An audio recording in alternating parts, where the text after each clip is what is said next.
Hi, welcome to Grandad on Enfield. I'm going out to the loch today just to feed the ducks, so I just wanted to talk on the way.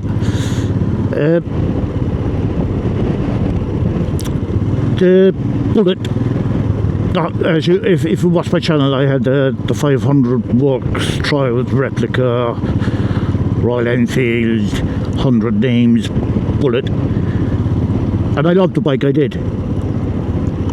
But I've always wanted a Himalayan, and they never seem to have come up, and when they do come up there, they hold their value well here, that's all I'll say anyhow.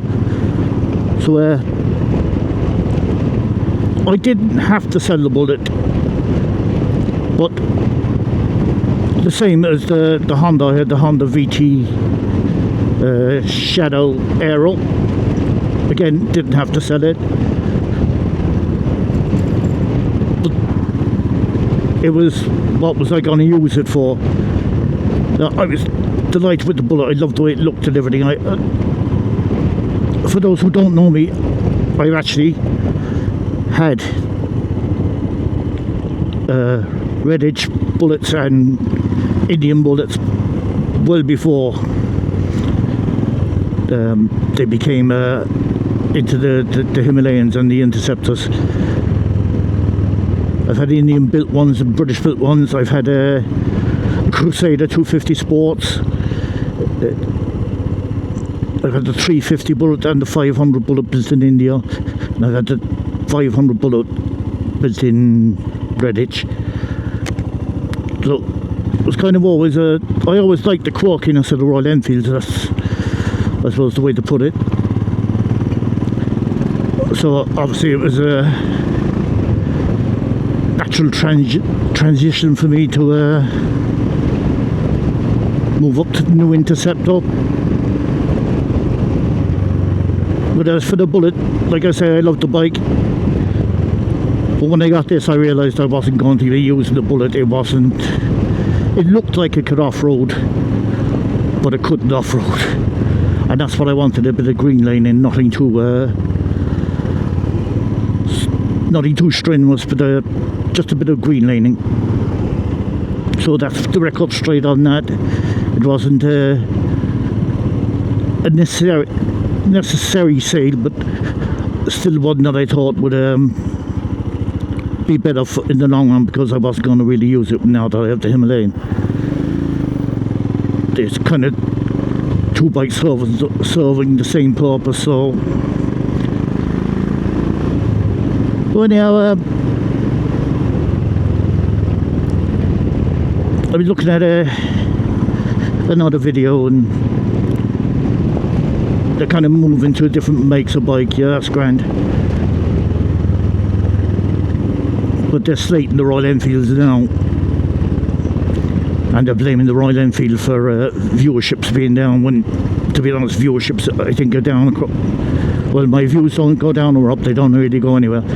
So I'm talking to myself most of the time.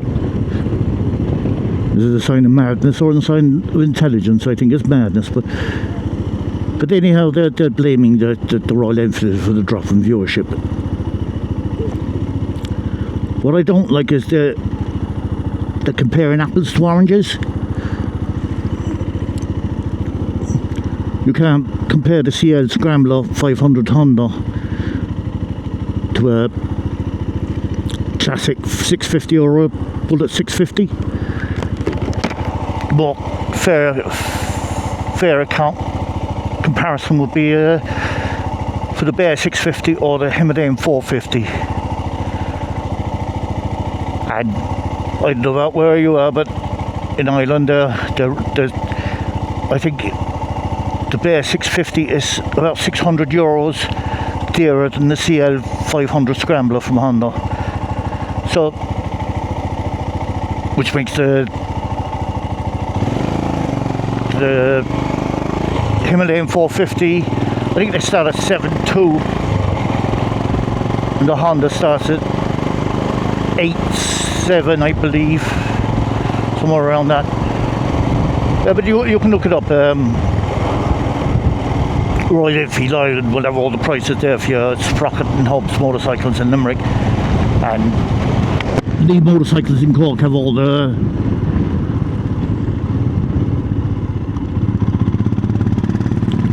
another one. And if you didn't see that, he just gave me the finger because I was moving, going straight ahead.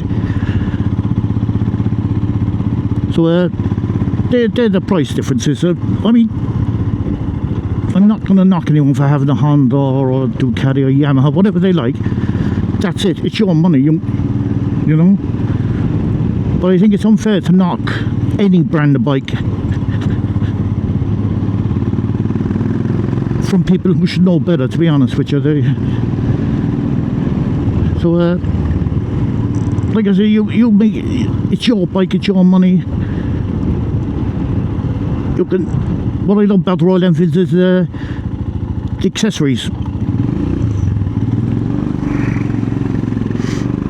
And if you look at Hitchcocks,